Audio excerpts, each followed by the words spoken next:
नमस्कार, मैं doctor Rahul Kumar, general surgeon. मैं आज आपसे लीवर कैंसर के बारे में बात करूंगा। लीवर कैंसर दुनिया में 5वें नंबर का सबसे कॉमन कैंसर है।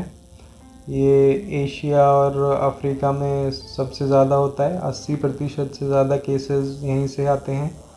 1 लाख में से 20 लोगों में ये कैंसर हो सकता है। इसके जो कारण होते हैं, सबसे इम्पॉर्टेंट है हेपेटाइटिस बी।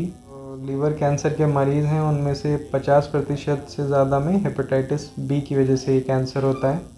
दूसरा है हेपेटाइटिस सी। अगर किसी को हेपेटाइटिस सी है तो उसमें 17 गुना ज़्यादा रिस्क है लीवर के कैंसर होने का। दूसरे में आता है मोटापा या डायबिटीज़। अगर किसी को है तो उनको भी लीवर के कैंसर होने का रिस्क होता है।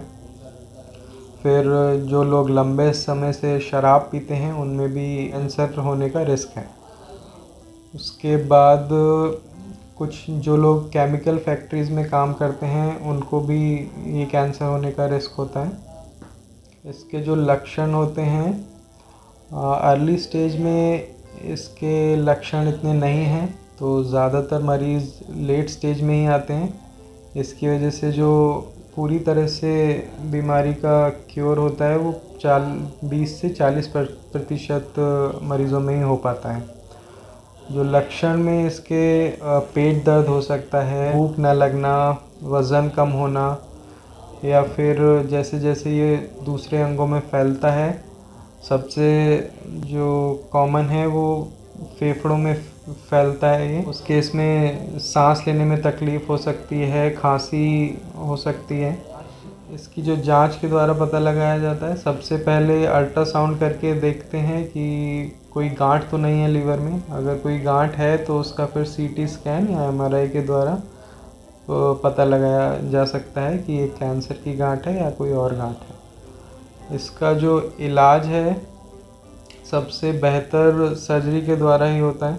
अगर अर्ली स्टेज में है, छोटा कैंसर है, तो सर्जरी के द्वारा पूरी तरह से इसको निकाला जा सकता है। फैला हुआ है तो इसका इलाज थोड़ा मुश्किल होता है, क्योंकि कीमोथेरेपी और रेडियोथेरेपी इस पे ज़्यादा असर नहीं करते। लेकिन आजकल कुछ नए कीमोथेरेपी के दवाइयाँ आए हैं जो थोड़ा असर दिखाते हैं इस पे। और आखिर में कुछ केसेस में लीवर ट्रांसप्लांट के द्वारा भी इसको निकाला जा सकता है।